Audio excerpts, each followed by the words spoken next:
Good day everyone, welcome to my video. This is Vicky. Finally, it has penetrated my thick skull. This life, this moment is no dress rehearsal. This is it. This is cold processed soap clay colored with titanium dioxide. A silicone skull mold. Cornstarch will be used as a release.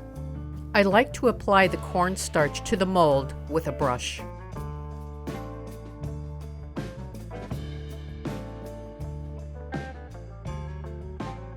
To begin filling the mold, I squeeze off a piece of soap clay.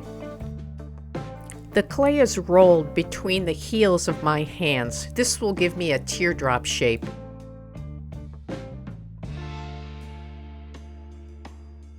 The point of the teardrop is placed in the nose area of the skull, and it then is pushed into place.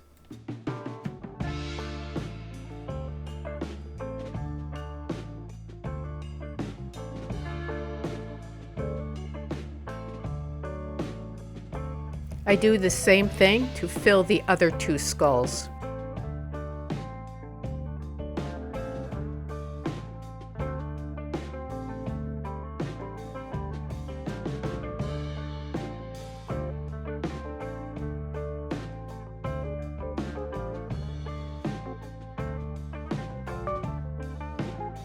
If there are any low areas in the clay, I just add more clay.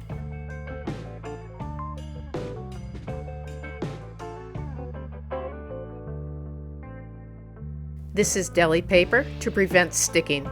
A flat and hard surface is used to press the clay into the mold.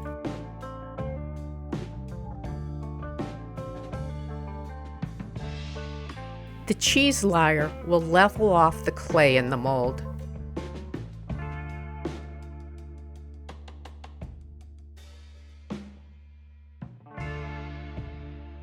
And finally, the mold is pulled away from the clay. Voila! Skulls. The clay skulls are placed on skewers to allow air to flow to their backside while they dry. Now that the skulls have hardened, I can proceed to the next step. A dark colorant will be added to the recesses to give it depth.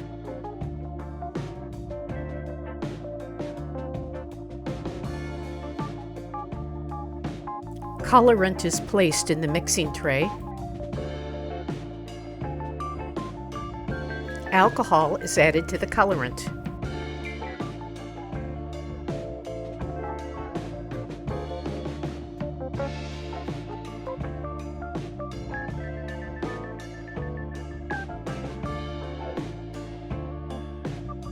I will be using a fine detail brush to apply the colorant. The dark colorant is added to all the recessed areas. One does not need to be really neat about this.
The center skull was used to demonstrate technique. The other two skulls will be done the same way. Paper towels and alcohol will be used for the next step. Alcohol is applied to the paper towel. Any and all colorant that's on the raised parts of the skull is removed. This is a messy process and well worth the effort.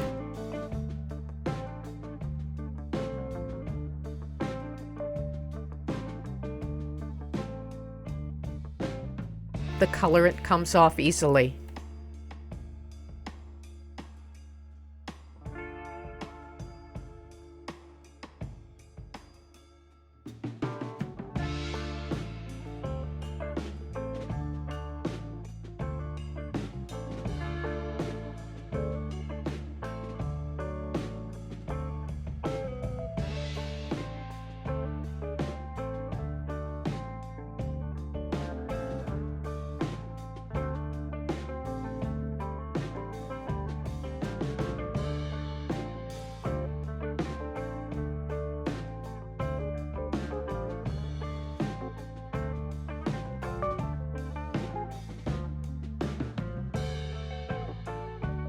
Scary Halloween skulls.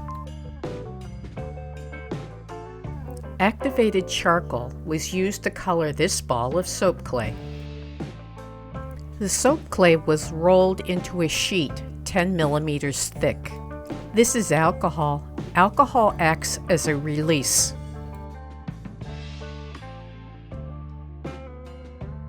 The cookie cutter is pressed very lightly to make a slight impression in the top of the clay.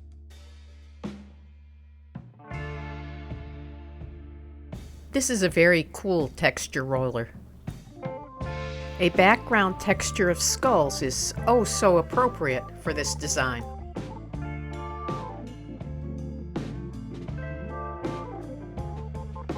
A cookie cutter will be used to cut out the shape of the background.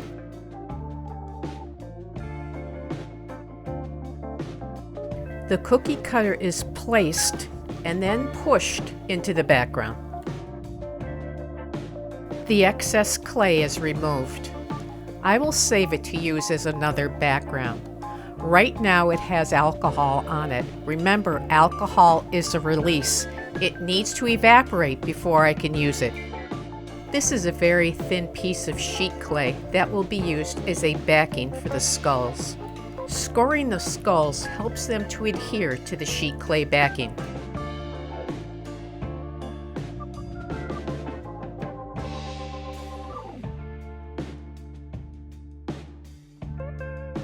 This is soap glue.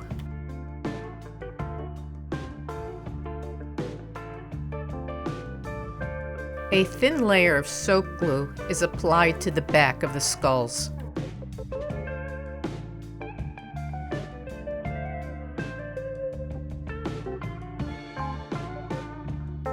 The skulls are positioned and then pushed into place.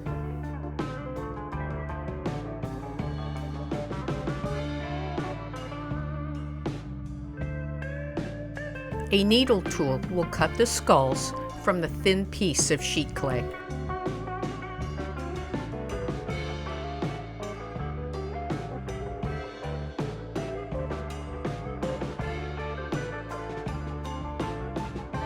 The clay backing has been scored and glue has been added. The skulls are centered into position on the background and pushed into place.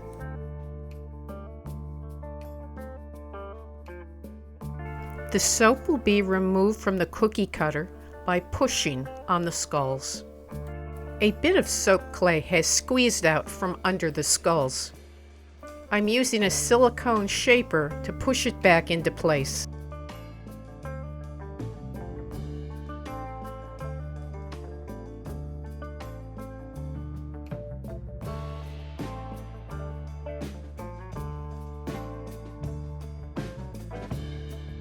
This is a white pearl mica.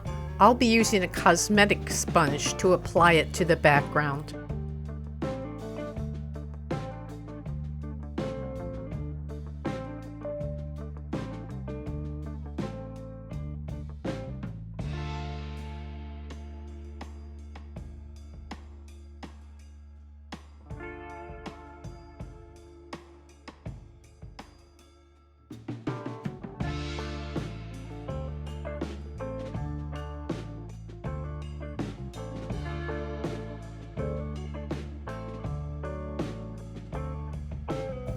The completed skull embed for the top of a bar of soap.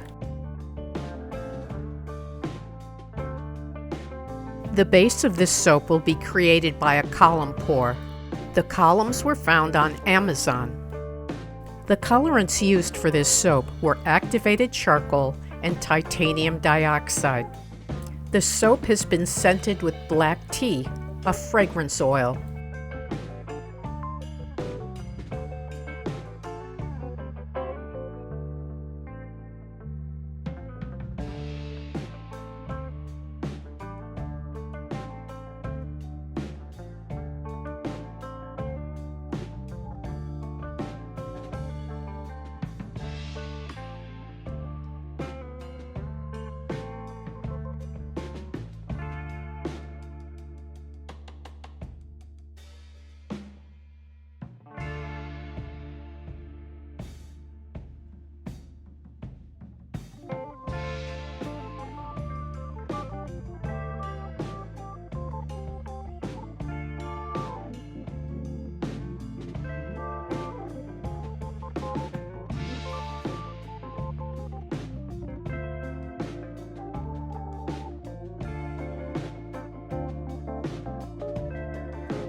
Alcohol is sprayed on the top of the soap.